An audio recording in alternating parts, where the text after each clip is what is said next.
All right. Welcome to another episode. Grind my gears. I got a fucking great guy here today. A good friend from back in the day, doing big things. Kyle Prepolec, Kill Shot Prepolec. How you doing, brother? I'm good, man. Long time no see, and Long, I'm long, doing well. Looking yeah. good. Thanks, brother. You too. You too. I mean, we haven't seen each other since. Well, I saw you at that fight you had in Burlington, but obviously you had the fight, so you weren't paying much fucking attention. I've been in the same position too. So like after a fight, you don't Yeah, you don't remember. all business. Yeah, it's all all business. business. But I mean, we haven't seen each other in a while. How have things been since? I mean, the last 2 years, based. I mean, everything has been based around this bullshit pandemic and all the stuff going on. So how has that been for you personally, on a personal level, non-fighting wise? Um, I think it's just everybody's had enough of it. Yeah. We just want to, we just want to be normal again. You know, Yeah, we just want to be able to do the things that we were able to yeah, before, have fun and relax, chill, and if you want to go out and have some excitement, you go out and do it. Now it's like everyone's got to walk on eggshells, and it's like who's going to get mad at who for saying what now on social media. It yeah. doesn't matter what side you're on. There's always someone who's trying to fight you for no reason. It's like, man, we're all want the same thing. It's just we all just gotta chill a little bit. Yeah, I hear you. I feel the same way. It's almost it's and especially as an athlete too. It's almost mentally exhausting to try and balance training, putting your athletic career first, and then all the social issues that go on beside it. Because I think one of the things a lot of people don't recognize or know that while the government put exemptions for athletes, it didn't necessarily apply to mixed martial artists, right? From what I was told, like at first it was because Yeah, it's like, well, what do they consider an elite athlete? And it's like, well, once you're a professional mixed martial artist and you get paid to play, basically, yeah, that's pretty elite. Like you may not be UFC or Bellator, but it's like, how do you know that next fight doesn't get you there? yeah, exactly. So it's how can you tell and dictate, like even for upcoming boxers or who are trying to be Olympians? You know what I mean? Like it's such a gray area. It's like, man, I oh, mean, I can't say the guy's name because it wouldn't be fair to him to say it. But there was a Olympic wrestler that trains in Toronto here who got fined for training in the gym before the Olympics last year. Like, put that in perspective. Like, you know what I mean? Canada always, like when Olympics come around, they're always like, oh yeah, athletes, athletes, athletes. Yet you have an athlete who's going out there to represent your country getting a ticket for training. You know what I mean? yeah. So How do you, especially like an elite guy who's representing the country in the probably the most viewed sporting event in the Olympics because it's a worldwide event yeah, for this specific time, and then you're gonna go find that guy? yeah. Um, that doesn't sit well with me, and No, I'm sure it doesn't with a lot of people. it doesn't sit well with a lot of people. But I mean, I think it was safe to say that for most mixed martial artists, professional, amateur, everyone was having to find alternative methods of, for lack of better, illegally training, right? So I mean, how I know you just finished your last fight not too long ago, late last year. Congratulations, by the way. Um, how was the preparation for that? I know we were kind of out of lockdowns at that kind of time, but I know you had some injury issues previously getting back into there. So how was it like managing with the lockdowns and getting yourself back to the forum to be able to fight and win? Um, as long as you have the will, the drive, and everything up here and in your heart, you can do anything, man. As long as you believe and you got your good support, you can accomplish anything. Even if you don't have the support, as long as you believe, that's all that matters. Yeah. But yeah, like literally after like the UFC, when we discovered after my muscle biopsy why the rhabdo was happening. Yeah. It was due to like a genetic, I guess, disorder and deficiency. But over that time, we did, a mock cut, obviously everything in secret. I had to cut outside in a sauna suit, went on a hot summer day Yeah. just to do claw cut just to see and put myself in that stress to see if it would happen again. And then, try to really exhaust the legs and see if it'll happen again. And it didn't. And then in the last fight, no symptoms, no nothing. Everything was like mint. Everything was perfect. Obviously there's some things like in the fight, like that I could have done better. I did obviously want to finish. Everybody does. Everybody wants that, but it's not. It's I don't think there's a fighter that goes into the cage thinking, "Oh, I just want a decision, and I'll be happy if I walk out with a decision." And and I don't think anybody goes in the war. We're gonna beat each other up, but yeah, we're going all 25 minutes. It's like we always train for it. You always train for the worst, and expect the best. So, but like I said, no symptoms, any of that stuff. And then when they finally let restrictions go, gyms were back to being open. Things didn't have to be. You'd have to go to people's houses or in their garage, or go into parks and do pad work, or go to wherever. It's just. And then once lockdowns, restrictions or whatever went down to like 50% or whatever, and everything is able to be semi-normal, then I was like, all right, let's just double down, because you don't know when it's going to happen again. Like look where we're at. No, look where we just came out of another one. We'll talk about that in a second. But I wanted to get back. I remember back in the day when you were fighting on Score Fighting Series early on in your pro career. You did have some calf issues. But it wasn't as predominant as I believe it developed in the past couple of years. Now you had that issue going into the UFC, right? That was affecting you during those fights?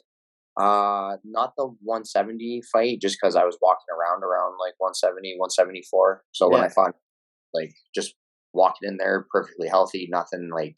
But when I cut to 55 against Austin, I had my diet and everything like perfect, immaculate. But what I didn't know is I was doing damage to my body by keeping my body that low and staying on it. So then when I had to cut the 5 to 8 pounds, I rehydrate, and my body's like, well, now we got to heal and recover, because the damage that was already done, now we got to make up for the lost time. And that's why my leg got off and go into rhabdo mode. And then I'd have to go to the hospital. They could put me on IV. I'd have to keep drinking water, Gatorade, and stay hydrated just to protect like my organs, my kidneys, just to get the toxins out of my body. Like it sucked. And I mean, for someone who hasn't competed before, to put it in perspective, going into a professional mixed martial arts fight, especially at the UFC level, like yourself, without your fucking leg working, is a big friggin' deal. Like going into the fight in the back of your head, I'm sure that there was like little nagging things. I'm sure like everybody has injuries going into a fight. I don't think there's one guy. People be lying to tell you if I went in perfect. But I mean, going in with something like that, did it affect you like prior to the fight, or did like once things got going and the rounds started going, then you're like, oh fuck, something's wrong? So like anytime I would notice, like when I first noticed it, like even for my first fight, when I fought, when I first went down to 145, when I tried it, I felt it in the dressing room, and I'm like, Reno and James, I'm like, yo man, like something's wrong with my legs. I'm like, it feels like I'm getting like, it feels like it's ballooning and tightening, and I'm like, I can't move. I have no spring. I have no bounce anymore. Yeah. And I go in the fight, and I'm like, okay, I know adrenaline's there. Okay, we're okay. We can move, but my speed is now down. My footwork is just terrible. I can't move or do anything. I'm just like, man, I just got to swing and hope for the best and just try to catch this guy. Yeah. And then as soon as the fight was done, judge lifts Mustafa's arm, and I'm like, hey, he got the takedown. He finished. It was like 28-27 or something like that. I don't remember, but he won. That's all that mattered. And as soon as I got down from the cage, I literally just collapsed. Like my legs just went forward, and I was like, I can't move. Like I'm stuck. Yeah. And like my footballs, man, like footballs. Fuck. So then there's been a couple other fights that haven't been as bad, but then on the Austin Hubbard one, same thing. The doctors there in the UFC, they grabbed like a bunch of ice packs, started taping it, because they're like, okay, dude. like your calves are decent size, but they shouldn't look like an NFL football here. Yeah, They're like apartment syndrome, and I'm like, oh, maybe that could be a thing, but I'm like, I'm pretty sure I'm in rhabdo just because like I've been studying it for a bit now, like, and I'm going to doctors. I check my blood work, and they're like, yeah, your CK levels are like elevated, like they're over like 9,000, 12,000. It just kept rising and rising, and I'm just sitting there, and I'm like, oh, like that's not good. Like, so, yeah. like, I'm not a doctor, but that doesn't fucking look good when the number keeps going up, guys. Yeah. yeah, they're like, it doesn't make sense. Like, you're just sitting there, and your number keeps going up every time we test you, and I'm like, I don't know what to tell you, man. I don't like. I'm just sitting. I'm just trying to live, Yeah. So I mean, obviously the pandemic hit after the UFC stint, and then I'm I'm gonna assume that you use that time to kind of heal up and put your body back where it needed to be, right? Or is that what the plan was when all the kind of the bullshit kind of started, or was it just kind of Um, forced for you? honestly, it was kind of like it's like a blessing and a curse, like kind of like this stuff happening because it did let us slow down and just to see, okay, let's work day by day and see what's going on. Yeah. Let's narrow everything down from a diet. So now my diet's like when I have to cut weight for like fight camp, it's high carbs, high protein, no fats. Yeah. Because I break down the fats and it just goes, see you later. And my body just doesn't use any of the nutrients from it. So I have to supplement like L-carnitine. I take like multivitamins and all that other stuff, but a lot of high protein, high carbs. Doing the mock cut helped, I should say. And doing like the camp, whether it was in people's garages or secret facilities that were Secret facility. Look at us, fucking professional fighters style secret facilities. Like it's insane that we have to even say that, right? But yeah, and it's like it's tough too because like I'm still working on my visa and all that stuff, and with the visa it would be easier for me to cross to be like, oh yeah, you're a professional athlete, you have your visa, here's your thing, see you yeah. later. Now it's like you gotta cross and then I think get a PCR test. Well, And I know one of your teammates, fellow UFC fighter TJ. He had a lot of issues at the border preparing for his fight as well, right? yeah, yeah, And I mean, like to put it in perspective, like when you're preparing for a mixed martial arts fight, there's so many mental shit that goes on besides the actual fight. Like yeah, like you're already stressed out you're enough. already exactly you're already Yeah, stressed out enough because you've been given a date. There's another fucking animal at the other side of the world. Sometimes training to beat your face in, so you're obsessed with this preparation. And to top it off, like like TJ pops over the border to fucking train, comes back, and now he has to deal with fines and fucking bullshit. Like, I mean, the test is fine, I get it, but like there's got to be some sort, like, if you want athletes to represent the country and be proud to represent the country and take our flag and say amazing things, well, then the treatment's got to be there as well. And I feel like, and you can correct me if I'm wrong, but I feel like for the sport of mixed martial arts, it's not there yet. The respect for the athletes is not there yet, especially on the government side. I feel like it's just not something that they want to jump on board with, which is pretty a shame. It's a shameful, to be honest with you. yeah, I think like we are a little behind. Like, remember how long it took for what was it, Ontario, to finally legalize Yeah, MMA in Ontario, and then it was like this huge big thing. And it's yeah, I totally understand what you're saying. Like they still kind of look at mixed martial artists as like brutes or like just savage beasts or like pit yeah, fighters, just locked up street fighters or bar brawlers or yeah. where it's like you get a boxer, they're treated, they're very like almost same ground but a little better. It's different because I mean my gym that I train at now at Grant's MMA has a lot of professional boxers, a lot of high level professional boxers, and I'm not saying they get preferential treatment, but I see exactly what you're saying, where it's not viewed the same because it's been technically legal for you know decades before MMA even got sanctioned in Ontario. So there's a more Yeah, of a an understanding, put it that way. yeah, where boxing is like it's been there, it has its history moments where MMA is still so new and still uh I guess fresh. Yeah. it's only, I guess, well, if we go by what the UFC is, what is it, like 28 years old now or Yeah, something like around that. But I mean, legal in Ontario, I it's like believe. 2012. Yeah, and so like we're still like we're as old as the iPhone, basically. Yeah, You know what I pretty mean? much. So that's like that's the degree of it. So I mean, it's a shame that it's come to that. But getting back to what we were talking about before, but like I guess the pandemic had a good was in a good way a blessing because you're able to fix some of those issues, right?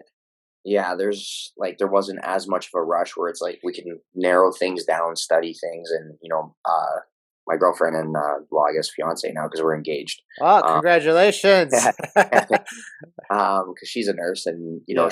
her and her family, and other people at the hospital that she works with, investigated as well and helped us out big time. And like even like some of the neurologists here and other doctors and uh, were like, because rhabdo's kind of rare, like for especially young athletes, and but Yeah. now it's becoming more common with like marathon runners, CrossFitters, some MMA fighters. But it's during I wouldn't be surprised if I developed some form of it too because I had just had the Achilles done back in 2020. So I've had some we were planning to get back in there last year, but I was having issues with the calf too. So I mean I wouldn't be surprised if I developed some sort of issues similar to it along yeah, the road. Yeah. yeah, you got to like slowly like work your way back. Because anytime it happened to me, it was like you went from being a peak performance elite athlete, and then you just went back to like -10 Yeah. on the scale, and then it's like, okay, baby step. Okay, now we can walk. Okay, we can speed walk. Okay, we can jog a little bit. Okay, we can shadow box. Yeah. Okay, now we can do some bag work, do some weights. Like you gotta just, like what I've learned is take it slow and just don't redline yourself. Yeah. Um, but yeah, the pandemic helped on that part and that aspect. Like the first lockdown, not the second Not the one. subsequent 70 after. Yeah, it was the first one where we're like, holy smokes, like this is serious. Like we live in an era where like a crazy pandemic happened, and now it's like, okay, what's really going on? Yeah. You know what I mean? I'm not saying it's fake because No, no. obviously people who get it, and Well, you I know, mean, I've had it. There's no, I'm never, there's nothing fake about it. It's just, I mean, we're not going to get into that's a whole fucking other 7 hour discussion different.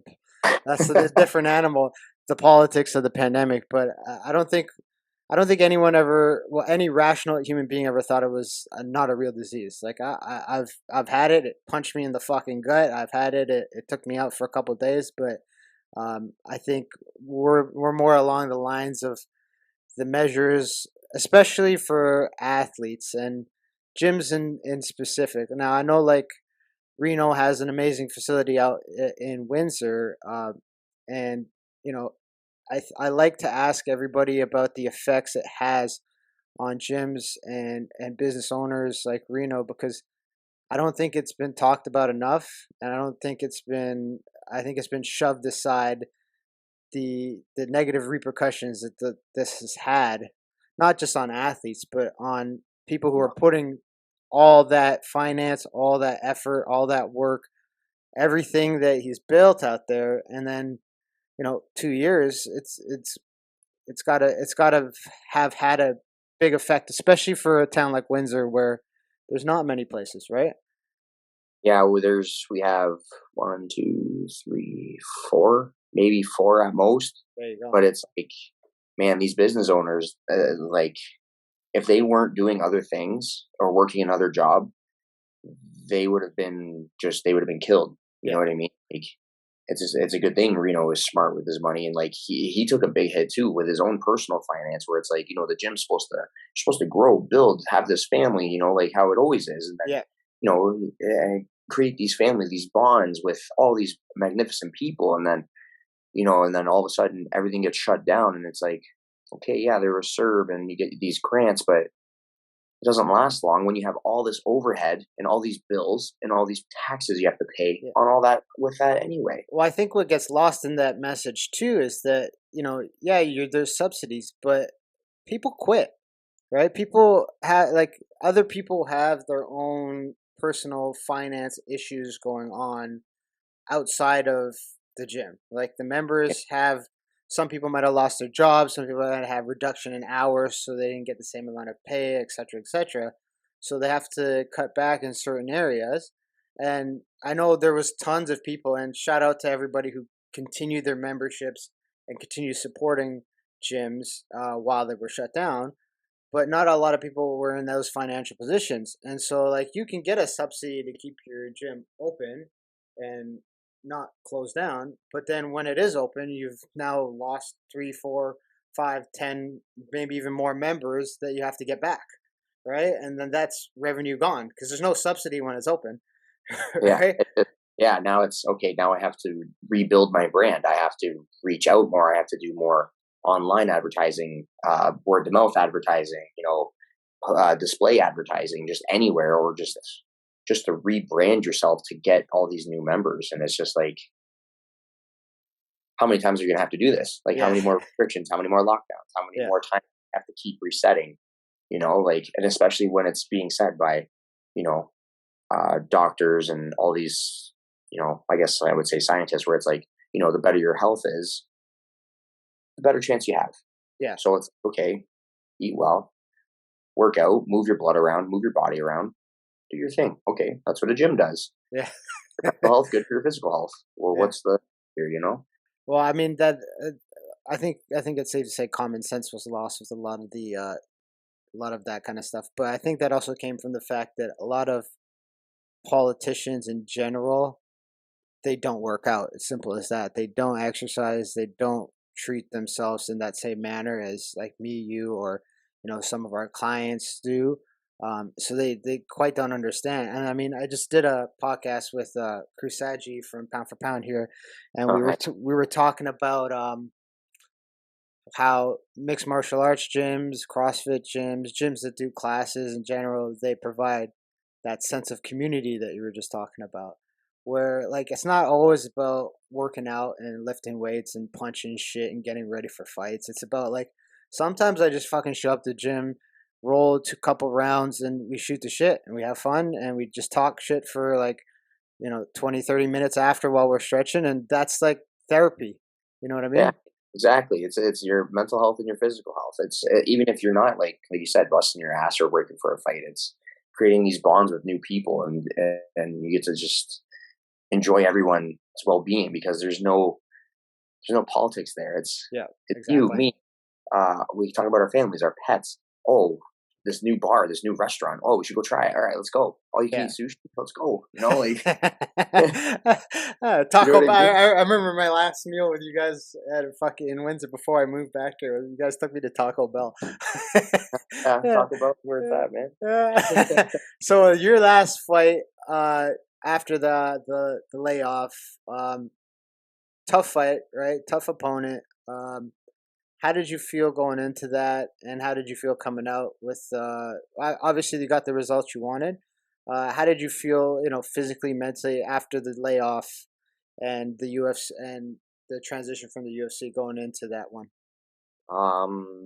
Honestly, like I felt like the best I possibly have ever felt, like ever. Amazing. Like my mentality, my strength, my overall athleticism, just like even my overall shape, just from doing sport specific things with strength conditioning, doing all these things with Reno, doing all these things with other teammates, cross training to all these other gyms, and just working with all these great athletes.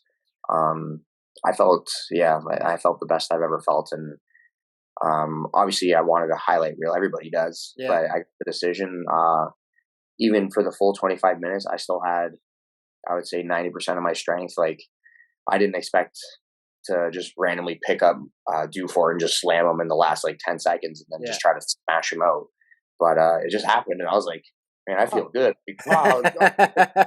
Yeah. I mean, that was, how hard was it to get a fight for yourself at that time? Because I know like it's not easy right now for any professional to get a fight. So how difficult was it to get it set up and kind of get back going after the layoff? It was tricky. That's why we're like still working on the visa, because the States, it's like they got a show every week, sometimes twice a week. Yeah.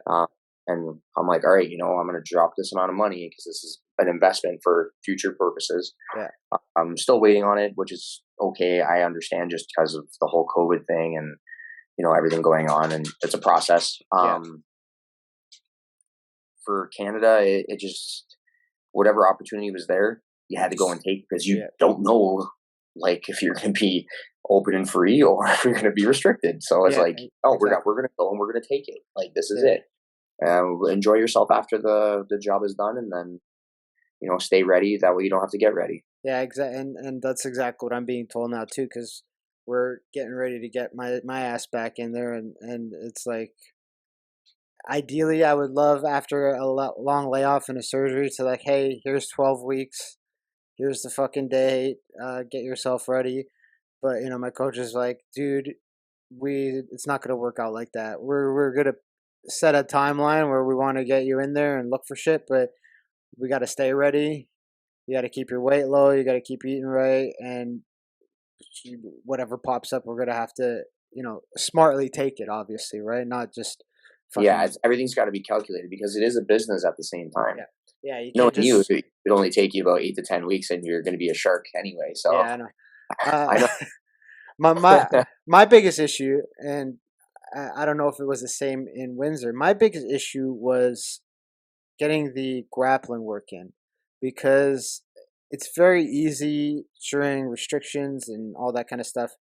Like, if you have a bag, you can fucking hit the bag and work on your striking. You can get pads, but for grappling, wrestling, those kind of things, you need a room.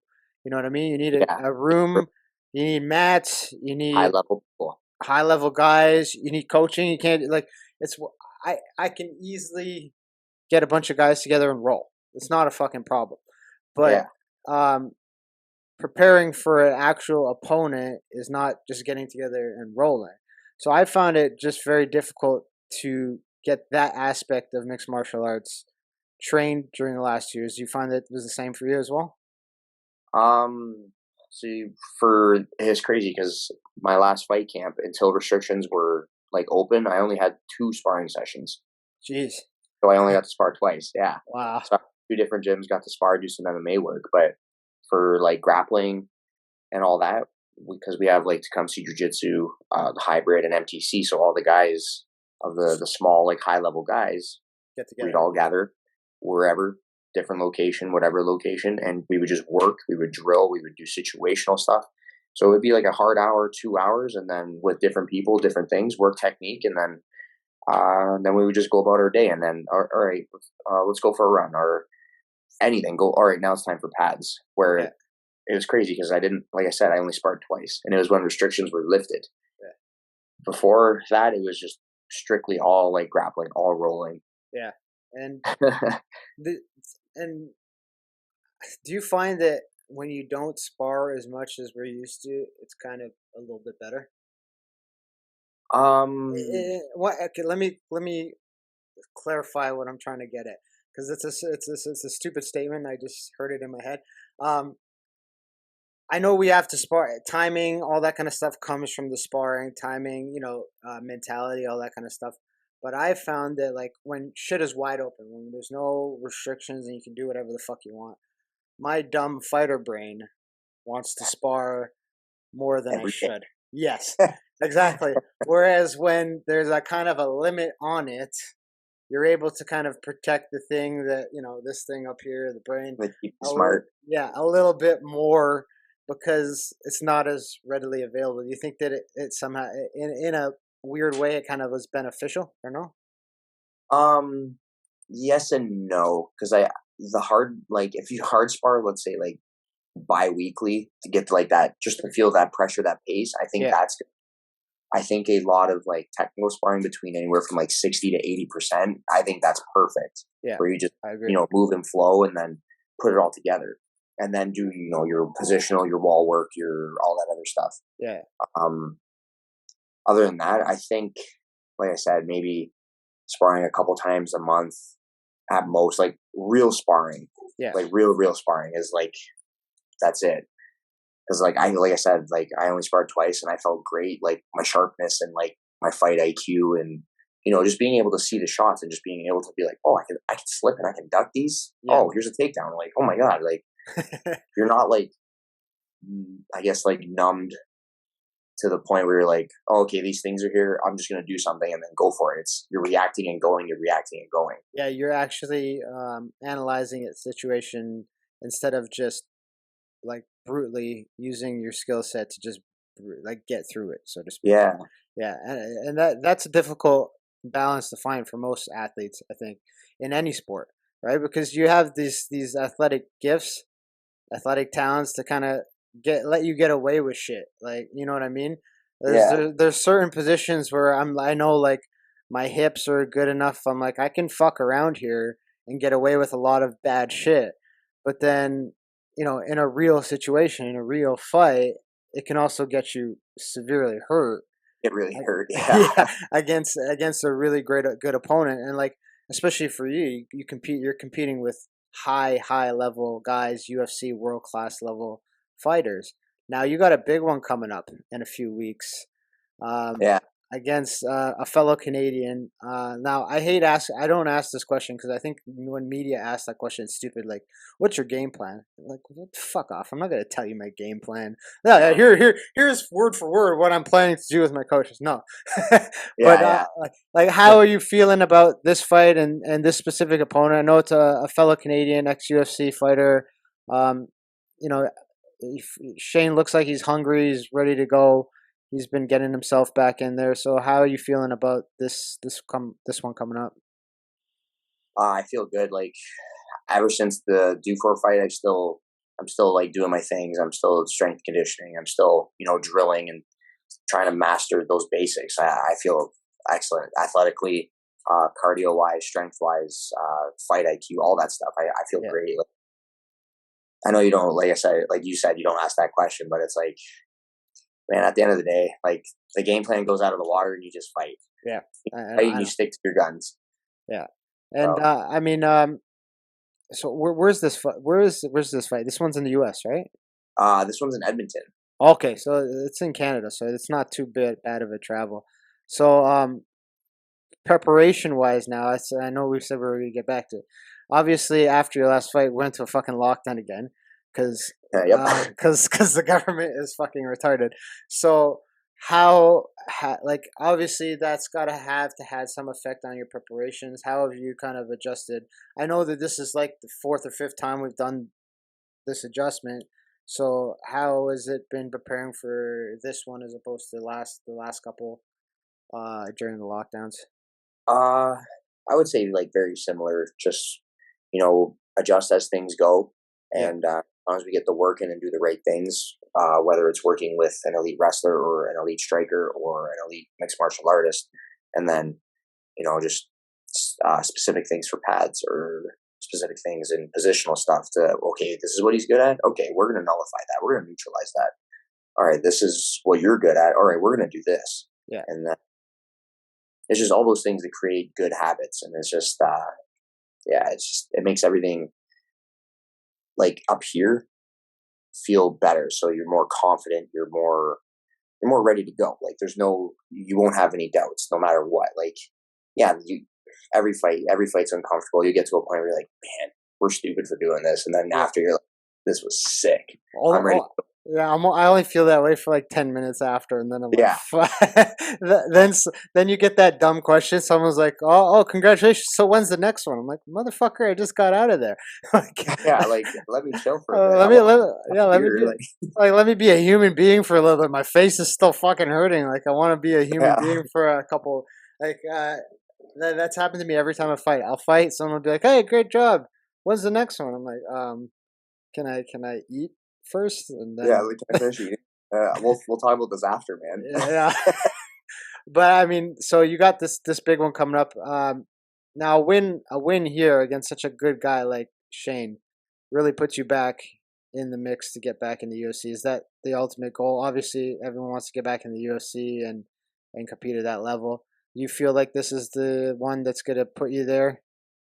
I believe so. Like, if somehow either one of us don't get called up beforehand, I feel like whoever wins out of this fight will get that call back. just because it's like we're the top two Canadians at our division who are not in the UFC or Bellator, and we are the elite of the elite in our country right now. Absolutely, so this is who will be the next one to come back.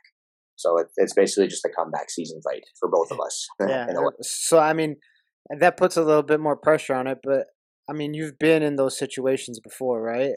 Where, you know, I mean, your UFC debut, for people who don't know, it was on short notice, right? And yeah, it was what, 1 week, right?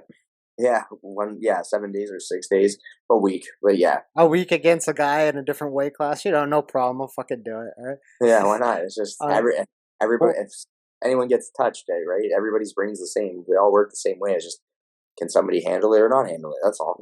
Yeah. And now, when you got that call, how did that feel? Like finally getting the call to get to the big leagues. It's surreal, and it just makes you know and makes you feel like all that hard work, it does pay off. It will always pay off, and no matter what you do in life, whether it's your job or your sport or mixed martial arts, the hard work will always pay off, and it'll get you to where you want to go. And after like accomplishing that and getting that call, it really made me believe that 110% more. Yeah, like this is your purpose. This is what you were put here to do. That, like, it was because. I mean, I've been following you, and obviously we trained together back in the day for a long time. So I know the punishment that you've put yourself through to get to that point, right? I mean, when I was living there, I don't think there was a fight where I didn't see this guy marked up. Yeah, maybe because I'm really white and I bruise really easy. Maybe like my wife is white as shit too, so I'll just like blow a breeze on her and she'll fucking turn red. So maybe that was it. Yeah, but maybe. But like you put in the time, so I mean that call had to feel like the best fucking outcome for, like, when you look back on it when you're old and gray. And I'm very sure you're gonna get the call again after this fight. But that first call is probably going to be the icing on the cake in terms of like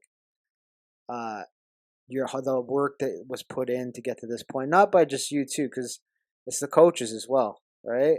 Yeah, well, their time matters just as much, because it's not only, it's like, there's us, like our us as fighters, but then it's the coach that deals with you, myself, the other 7 guys that are fighting, and it's like they.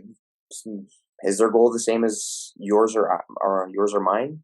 Maybe, but sometimes their goal is just, I just want to turn pro and I want to get a win. Yeah. To them, that's the UFC. Tough for us, you know what I mean? Like, they want to get to that level, whether it's UFC or they just want to be a successful pro, have a good record, and just do well, or they just want to get out there and that's their big day. Like, that's where us, it's like our goal is the UFC, or make a great living, and whether it's Bellator, PFL, be the champ of the big leagues. So that's and it varies. One of the things that I admire you a lot about, and it's something a trait I carry too, is like I'm very loyal when it comes to my coaching and the people around me, right? So like you've been with the same team and the same coaches your entire career. How important is it for you to continuously have Reno and Paul and those guys around you? Because I know, like, this happens so much. You've seen it when people get to a certain level, they think they're kind of better than the place that they were at, and then they just fucking go and train somewhere else and leave them behind. And it's kind of like, how important for you is it to have, your family, the people who brought you there with you throughout the journey? I think, in my personal perspective, I think it's the most important, because it's like, especially with coaches like Reno and Paul, it's like they want you to go travel to these other gyms, get better, become the best athlete you can be, and you can still be loyal to us and still represent our banner. Absolutely. And I feel like as a coach, or having a coach or coaches like them, them being in your corner, they'll give you that reassurance. They'll give you that motivation. They know you as much as you know them. You know what I mean? And there's that bond, and you can't, like, I can't be like, okay, by Reno, all these guys. I'm going to Extreme Couture, Yeah. and now I'm gonna have Randy and all these other guys be my coach, and I'm gonna make it big with them, and then all of a sudden they get everything. But it's like, man, they just put all this work into you, developed you, and now they're just reaping the benefits. What I also feel too is that when you have the same coaching staff, and they have to be good, they can't be like some people make changes, and I agree with them, right? Because maybe Yeah, 100%. it was a toxic environment or something like that. That's a separate story. But when you have coaches who are there throughout your entire career or a good portion of the career, they see you at your best and they see you at your worst. So when shit hits the fan in the cage, they know like maybe you're not fucking trying your hardest. Maybe they know there's something like Kyle doesn't look right now. There's something's off with his mental. So they're able to tap into situations in the gym, or if you're hanging out personally, where they're like, hey, dude, suck the fuck up, because you're gonna lose this fight, or you're down 2 rounds. Get your mind right, right? Whereas if you don't have the same coaches around, they don't pick up on those cues. Yeah, yeah, exactly. Like it's that bond. It's all about that bond. Yeah. Like you can go train. Like I said, anyone should be able to go train and go wherever, pay your dues wherever, but be loyal to those coaches that helped you grow and develop. Yeah. That's just me. Well, but like, no, it's not just you. It's not just you. That's what good fucking martial artists do. Like, yeah. my jiu-jitsu coach, when I was starting there, I think I was about a purple belt when we had this discussion, and I told him that I'm not getting all the aspects of martial arts that I need here. And it's not a knock on him or his gym. It was just, he's more focused, like he's running a business. So he's more focused on, the gi and putting on the gi and doing all that kind of stuff. Whereas for me, I'm like, oh, I want to fight. So I need to be doing no gi. I need to be doing wrestling. I need to be doing all these things, but they're not offered.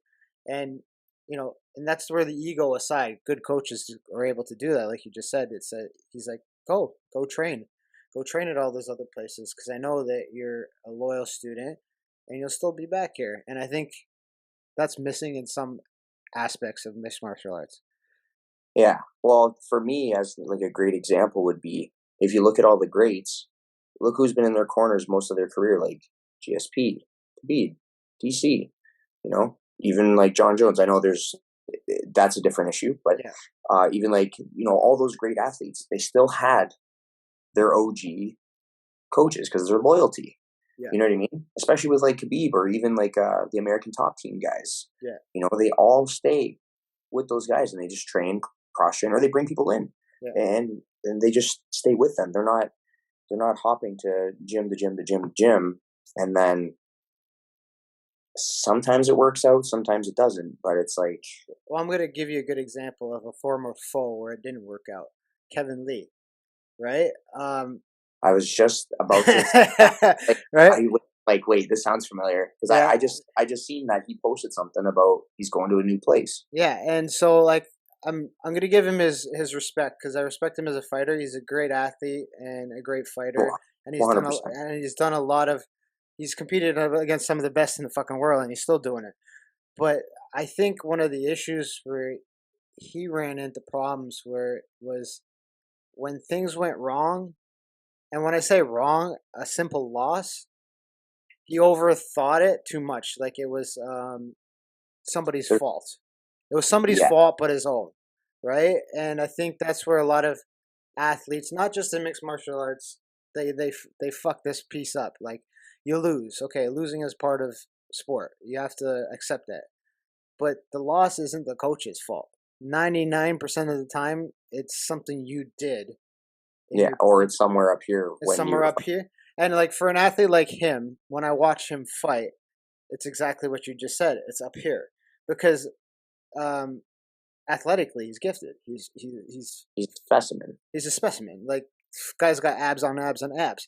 I only get the I get a 4-pack only when I cut weight. The guy wakes up with 7-pack. Like he's got 60 abs. He's fucking he's an athletic specimen. So I feel like when athletes like him run into issues where they lose, or they have less impressive wins or something like that, they start falling into that mental trap where they're looking for people to blame for an own personal issue. Whereas I think if he had just stuck with, because it's not like he was training at bad places. He was training at what? with Fucking Extreme Couture, I think, in yeah, Vegas. Extreme Couture. He was up in Montreal. Like these are world class level gyms. Gyms, yeah, they're the elite gyms. The They're elites of elites go there. the best of the best of the gyms. You have the best guys in the world traveling to be there. So I don't think it's a matter of lack of coaching at that point. You know what I mean? So like, what would your advice be to athletes like him, um, where they struggle with that part of the game?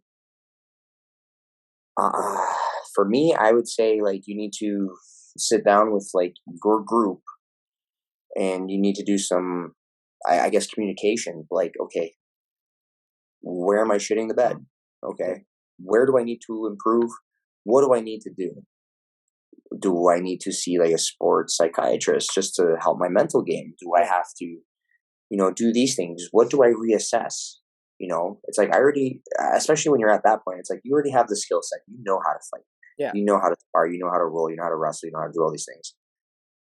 Okay, let's break it down to why are you feeling like this? Is your cardio lacking? Why is it? Why is it? Is it up here? And you're looking for a way out, or do you need to push harder? Like, what is it? Like I think it's a big communication thing with him and the coaches that need to be brought to his attention. Maybe hold yourself more accountable. It totally depends. It totally depends. But to me, it's like, all right, I want to talk to my coaches. I want constructive criticism.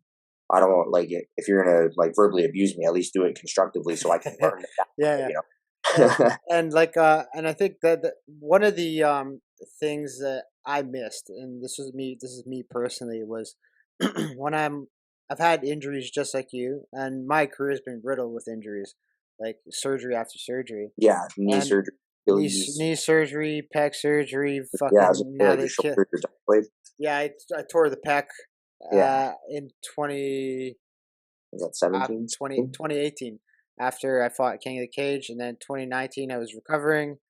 Then the fucking pandemic, and then they're like, "Oh, you want to fight?" Because I think that was like in June of 2020. When did this shit start? 2020? Yeah, It's like yeah, March 20 or yeah, March. something. So like in June, they're like, "Yo, September, they're starting fights again. Let's book you." I'm like, "Great, let's go." So I did some yoga. I was all stretched out. Went for a run. Pop, Achilles went right. So Oh, then, oh God, I uh, can only imagine. I would have thrown up for sure. let me tell. I'm gonna tell you the story. So I did yoga at the house because that was in the depths of the first lockdown, so everything was fucking locked, right? So there was we didn't have secret training yet because nobody knew what the fuck was going on. So Yeah, it's actually like supremely dangerous because we didn't know it was the unknown. yeah, But yeah, go on. Sorry. the spooky COVID.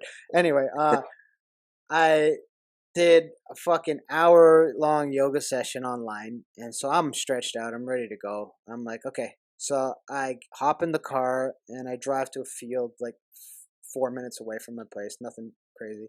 Stadium. So I got my ladder out, footwork done. I'm doing sprints done. Um, I'm sweating balls. It's fucking June. Like there's no. I'm trying to paint this picture. There's no like deficiency in my muscles. I'm hydrated. I drank like fucking Yeah, three you feel liter. good. Feel fucking great, loose. Uh, and I'm on my last sprint. Right, I'm doing 100-meter sprints to finish off. So I was doing 20s. I did 10 of those. Then I did 10 40s, 60s, and then after 60s I'll do a few hundreds, and then I'm fucking going home. I'm done. I'm on my second last 100-meter sprint, and I plant, pop, fall on the floor. Have my headphones in, so I'm fucking jamming to beats. So I thought somebody I knew came from behind and was just like, "Hey, let me push Ashton and get his attention because he's not paying attention." So I'm looking around the field, like empty stadium. I'm looking around the field, like, and I'm like, "Oh fuck, no, that was a pop." And I'm just like, I try standing up. I'm like, "Oh shit, I can't stand up." Oh, I'm like, "Fuck." So I call my wife because I have my cell phone in my pocket because I obviously have my headphones. I call my wife. I'm like, something just happened. She's like, what the fuck do you mean something just happened? You just went to the field to run. I'm like, yeah, I know. I Yeah, like the plan. most thing just happened. You woke up, Yeah, you I can't believe it. I planted, and I fell on the floor, babe. And I'm like, I'm in so much pain. And she's like, well, are you going to be able to come home? I'm like, well, I'm going to try because I drove, right? I drove the car there because I didn't want to jog. Um, I didn't want to jog to the field because I was like, I'll do all the work in the field. Like this is like the 4 minute drive will be my mental preparation. So I fucking got my ass home and I laid on the floor and I'm like, I think I just tore something in my leg. And my wife's like, what? Ashton, how the fuck did you do this? And I'm like, I don't know. I planted. It's one of those injuries where like, you're like, ugh, I can't even explain it. Right. Yeah, And, man. I got lucky that my knee surgeon, I have him on Instagram. So I sent him a message and I'm like, dude, this happened. So he got me in 2 days later to see me and he's like, dude, your fucking Achilles is torn. And I'm like, no. And I Oh, was like, when can you do the surgery? At first I was like, how bad is this thing going to be? Like, and he's like, well, you can't flex your calf. Like your calf is not connected to your ankle dude. right now. So Oh, so he's like, he goes and checks the schedule. He's like, I can do it in a month. I'm like, fuck. And we're in lockdown, right? So I'm like, a month with this? I don't know. Like I'm like, can you do it any sooner? So he's like, he leaves the room. He's like, I have a colleague. He can do it tomorrow for you. And I'm like, okay. no way. That's hype. Yeah, I'm like, okay. But then I was like, I have a few questions though. I'm like, how good is this guy? Like, I don't know if I want just anybody, but it turned out I got very fortunate that the tendon snapped right in the middle, so it was a stitch and Awesome. go job. It wasn't like if it had torn off the bone, I would have had to probably find a better surgeon to kind of do it, but it was a stitch and go job. But it was a miserable experience because you're in lockdown and they won't allow my wife to come to the hospital with me. So I think I was at a friend's house last night and he was asking me about this. So um I have the surgery. I think I'm first of all, let me say this. I asked the nurses there. This is during the first time. I'm like, how many surgeries do you guys normally have on a daily basis? Because there's nobody there, so I can talk to these nurses. Like this, they're not Yeah, busy, you're just like, and okay, whatever. they're like 40 to 50 on a day. And I'm like, how many are you doing right now? And they're like 8. I'm like, are you fucking serious? 8? 8 a day with how many people that live in Ontario? And you guys have went from 50 surgeries a day to 8. You know how many people are suffering right now? And we've done these lockdowns how many times? So that's like a firsthand experience for people who are listening. Like that's the bullshit that's going on with the the situation that's going on in the world right now.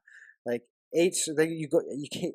There's no fathom in my brain to go from 50 operations a day, whether it be for Yeah, you went down. something as simple as an Achilles to fucking 8. There's people dying of cancer, and you're telling me you go from 50 to 8. Fuck you guys. That's bullshit. But anyway, that's besides the point. So I'm in the hospital and I'm by myself, right? And like I'm sure you've been in the hospital before, like before surgery, you're fucking freaking out because you don't know what is gonna happen. They're gonna put you under, like, and then you just wake up, right? So Yeah, I had no idea. I was kind of like excited, but I'm like, I don't know what's gonna happen, but this is kind of cool. yeah, yeah, exactly. I'm Like just like strapped. really, for me, it's like every time I have a surgery, which is a lot, I'm like, oh, at least I get a break. At least I have an Yeah, excuse right? to chill for fucking a week. But I woke up and my leg's in this fucking cast, and nobody's there. And normally your wife or somebody's there, and I have bad reaction to anesthetic. Normally I just throw up. I just throw up Ooh, every time I get anesthetic. So I wake up and I'm feeling sick as shit. Nobody's there. I'm ringing the thing. Nobody's coming. Finally, somebody comes. He's like, "Oh yeah, okay, you're awake. All right, we'll call your ride." I'm like, "Okay, how'd the surgery go?" Maybe I'd like to know about that first. He's like, "Oh yeah, it's good. The doctor's she's busy doing another thing, so he'll call your wife later." I'm like, "What the fuck is why this not? bullshit? Why not now?" And then I'm like, "Well, what about can I get my stuff, my crutches, all that kind of stuff?" Sure, it comes, hands throws me the bag. I'm like, "Dude, I just had surgery. Like, You really think I can fucking put my pants on right away? Like, and so I get the crutches and I get out of bed and I'm like, I can't walk. Like, I can't do this right now. I'm too high on the anesthetic. There's no Yeah, way. you're like, Yeah, I was gonna fall down, right? And so I'm like, I can't do this. It's like, I'll get you a wheelchair. Gets me a wheelchair, pulls it up, walks away. I'm like, how the fuck do you expect me to get in this wheelchair, bro? help me, bro. I might be this fighter dude who's like tough and shit, but I'm not fucking invincible.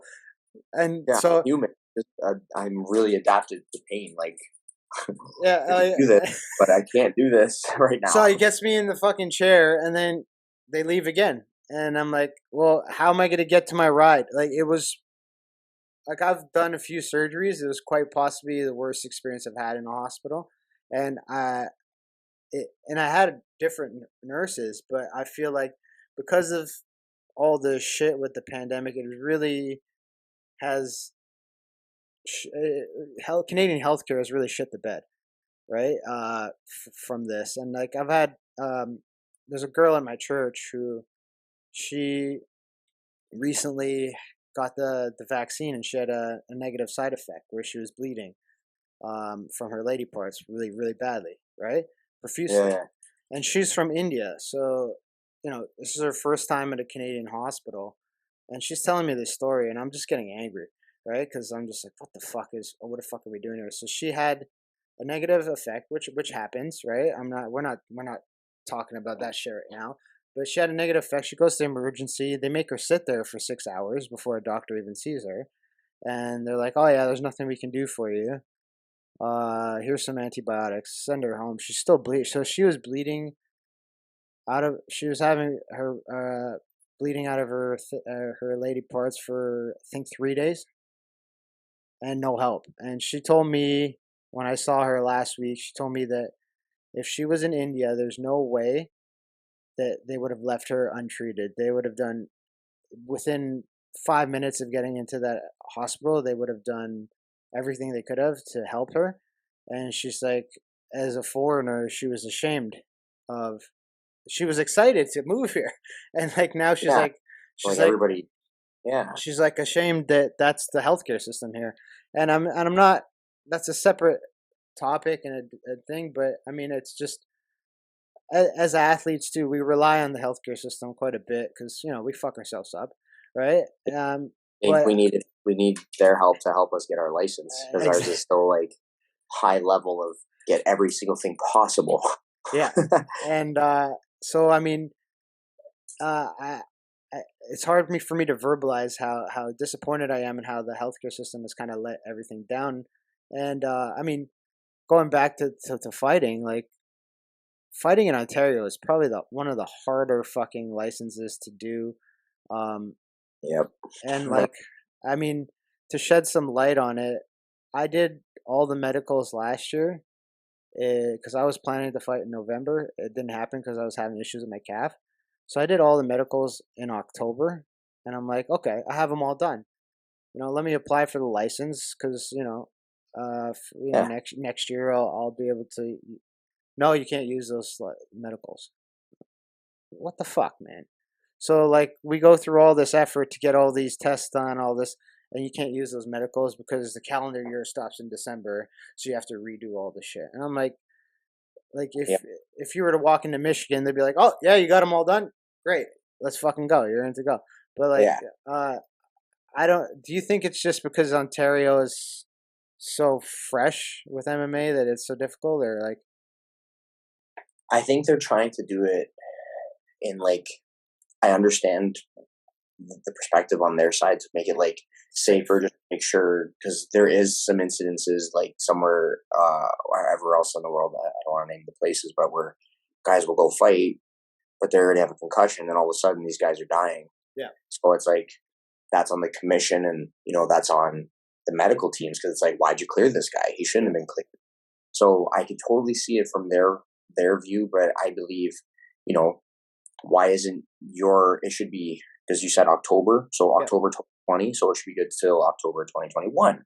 Yeah. You know what I mean?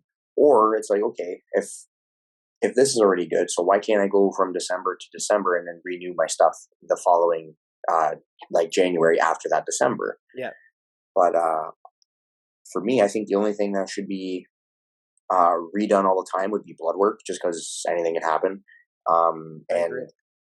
And maybe like an EEG A CT scan of the or head. a CT or MRI, depending how the fights went. Like Yeah, if it's like a Michael Chandler Justin Gaethje type of fight, it's yeah, like, okay, maybe we should check out your brain a little bit, or like yeah. if you get TKO'd or knocked out or Oh, something. absolutely, I agree with that 100%. Right, but But like other I'm than that, talking about just I haven't fought in 2 years. I have my medicals in order. That I passed them all with flying colors.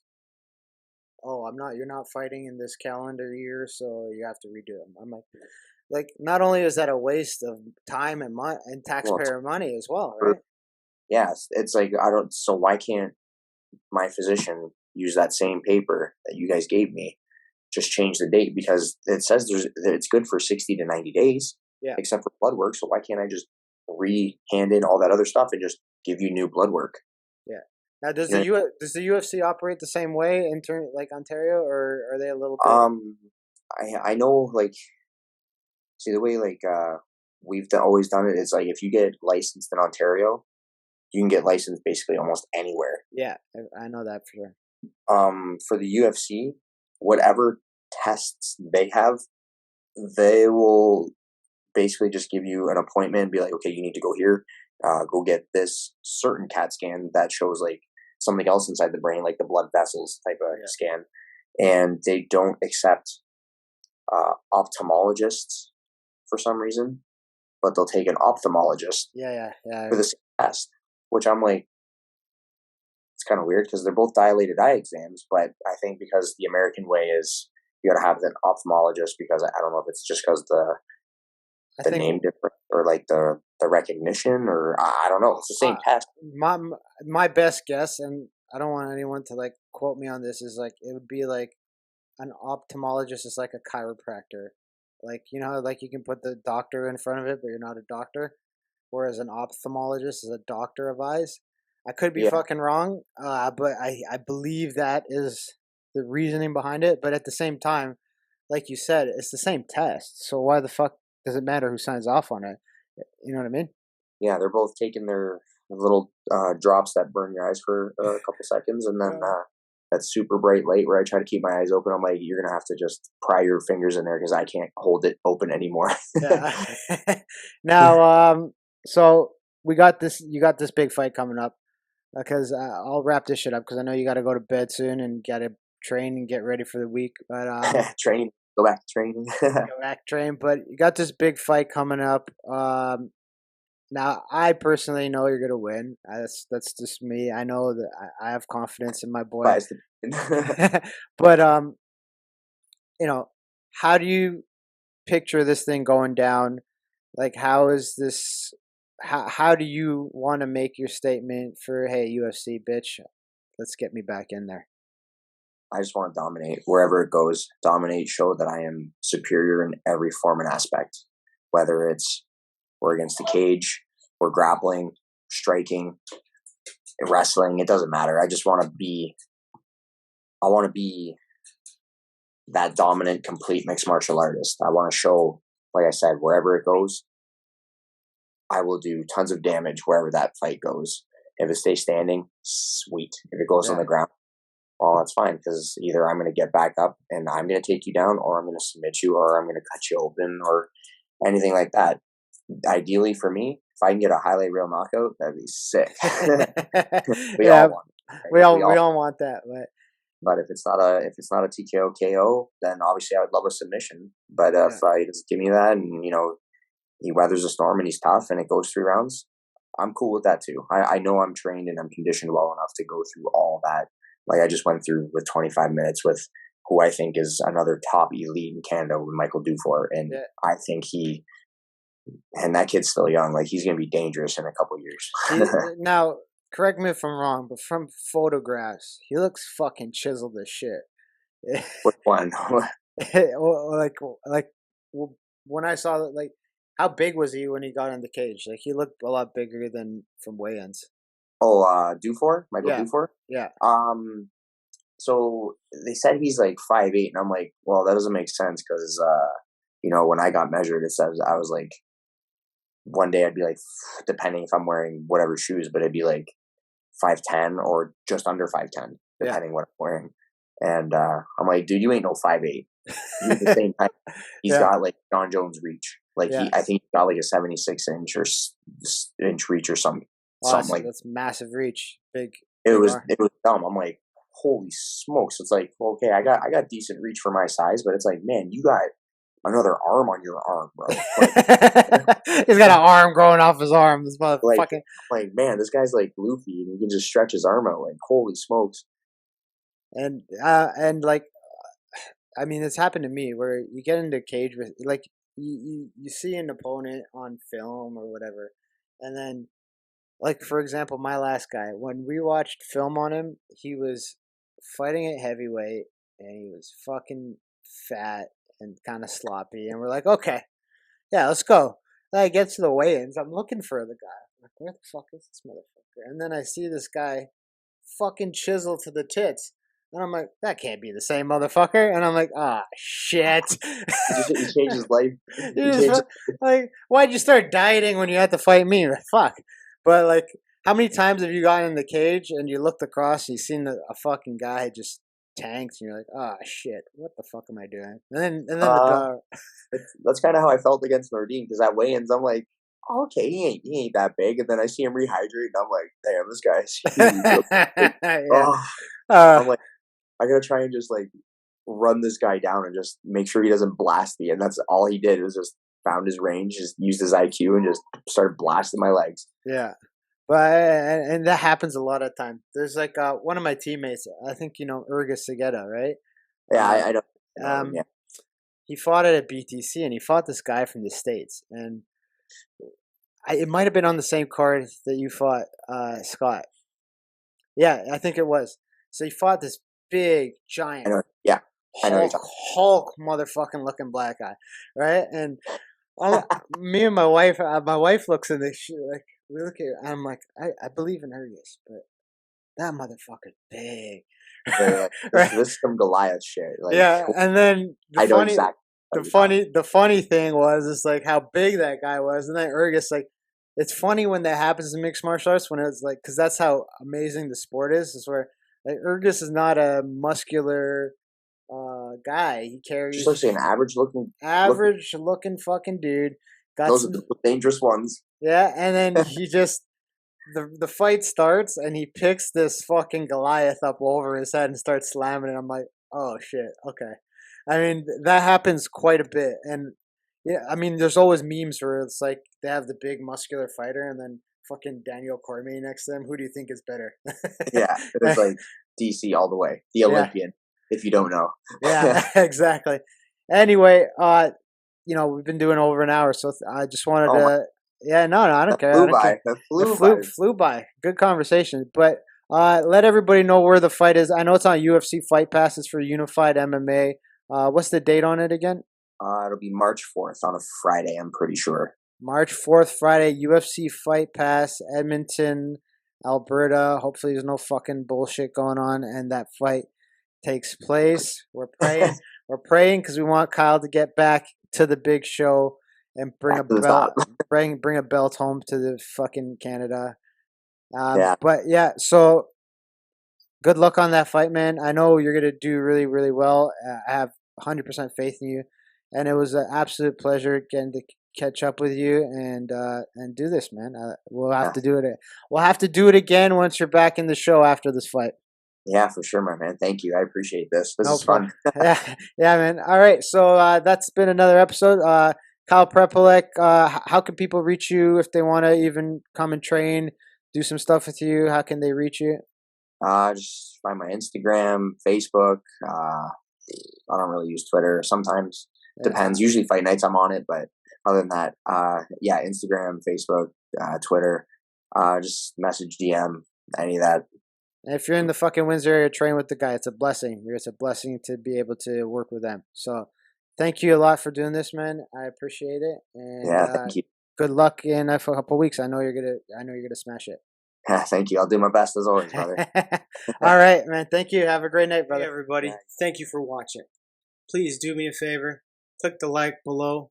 Share on YouTube. Share on Instagram. Share on Facebook. Spread the word so I can keep creating more content for you. Keep providing you with a great podcast experience. Peace out.